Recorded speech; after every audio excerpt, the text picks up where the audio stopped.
Comment savoir si Avatar 2 est un succès? Aujourd'hui, j'avais envie de vous donner la marche à suivre pour savoir de vous-même le budget d'un film, son retour sur investissement et donc s'il a été rentable ou non, en prenant comme exemple pratique Avatar 2. Premier au écran large, nous présenterons toujours le box-office mondial d'un film, car présenter un gros chiffre, ça fait toujours mieux. Mais la vérité derrière est que le box-office mondial n'est pas la priorité des boîtes de production. Leur priorité, c'est ce chiffre, domestique. Car ils savent que c'est sur le marché américain qu'ils vont toucher le vrai cash. Le box-office mondial n'est absolument pas représentatif de la rentabilité d'un film. Et ne vous fiez pas aux autres vidéos YouTube qui disent que c'est le troisième film le plus rentable de tous les temps, car c'est confondre box-office et rentabilité, ce qui n'est absolument pas la même chose. On va donc parler de production et de budget. Déjà première chose, connaître le budget du film. Pour ça en général tu auras droit à des estimations car c'est rarement divulgué. Des fois ce sera sur la page Wikipédia du film, dans Allociné, des fois dans l'onglet anecdotes de tournage.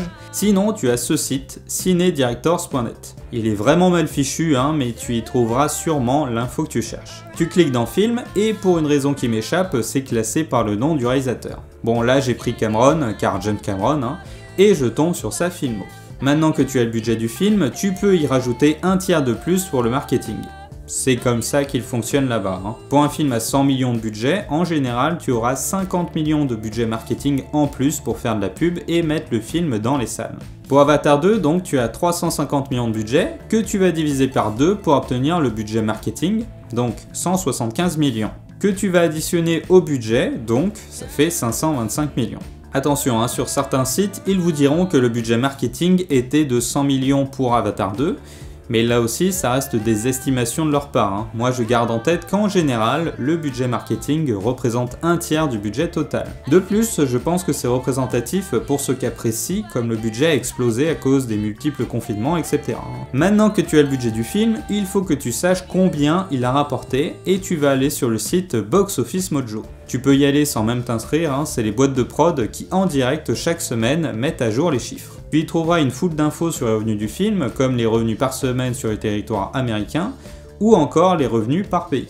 Nous, ce qui nous intéresse, ce sont ces deux chiffres, domestique et international. Worldwide, c'est simplement l'addition des deux chiffres précédents. Domestique correspond aux revenus sur le territoire américain et international, les revenus en dehors des États-Unis. Ce qui intéresse surtout les boîtes de production, c'est le chiffre domestique. Quand tu sors un film, le but est de rembourser le budget en priorité. Pour un film qui a un budget de 150 millions de dollars, il faudra qu'en termes de vente, tu aies au moins fait 250 millions de dollars de recettes sur le territoire pour être jugé rentable. Mais un film juste rentable, c'est déjà un échec pour eux.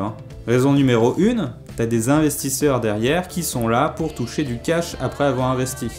Et non pas juste se rembourser en fait ce qu'ils ont investi. Raison 2, t'as des maisons de prod derrière avec des gens qui y travaillent toute l'année. Donc forcément, faut payer leur salaire. Et on paye des salaires uniquement avec des bénéfices. Raison 3, ce chiffre-là, le domestique, additionne uniquement toutes les ventes de billets sur le territoire, mais n'est pas représentatif de ce que la boîte de production touche au final. Forcément, le cinéma dans lequel le film est diffusé se prend une com au passage.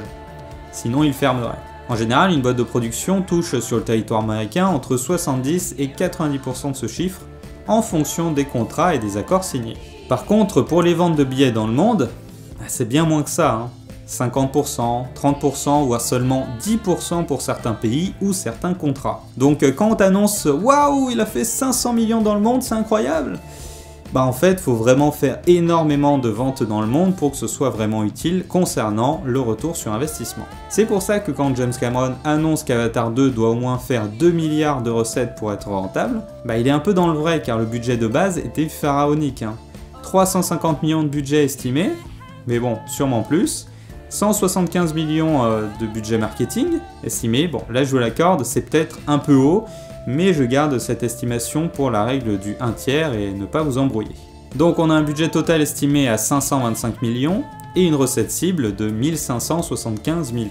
Comme il faut faire énormément de ventes à échelle mondiale pour à la fin avoir un chiffre utile, c'est pour ça que les Américains ont massivement parié sur le marché chinois qui a le potentiel de rapporter au moins 400 millions par film si c'est un succès. Marché chinois et européen sont les deux plus gros marchés en dehors des États-Unis, du fait de la taille de la population ayant accès à un parc de cinéma conséquent. Maintenant que ça s'est posé, comment savoir si un film a été rentable?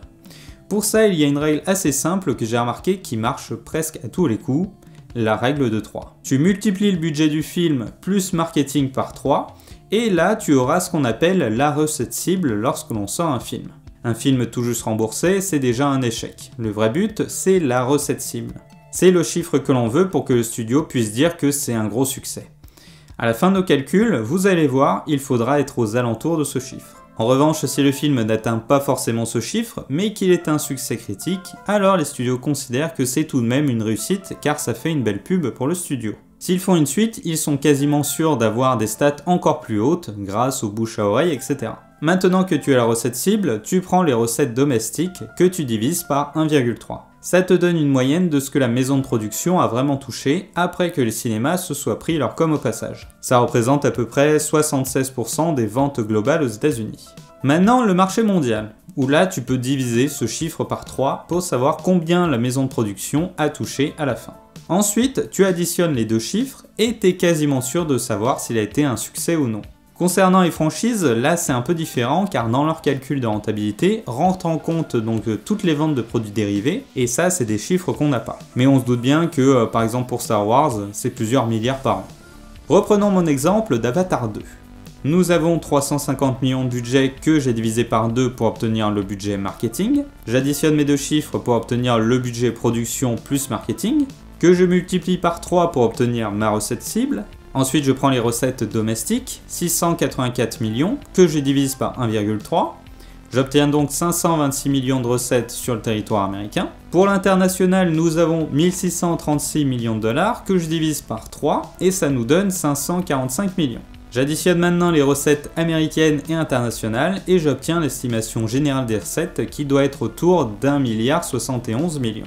Mais ce n'est pas fini car il faut enlever le budget total de mes recettes actuelles pour obtenir le véritable gain final par rapport à son investissement.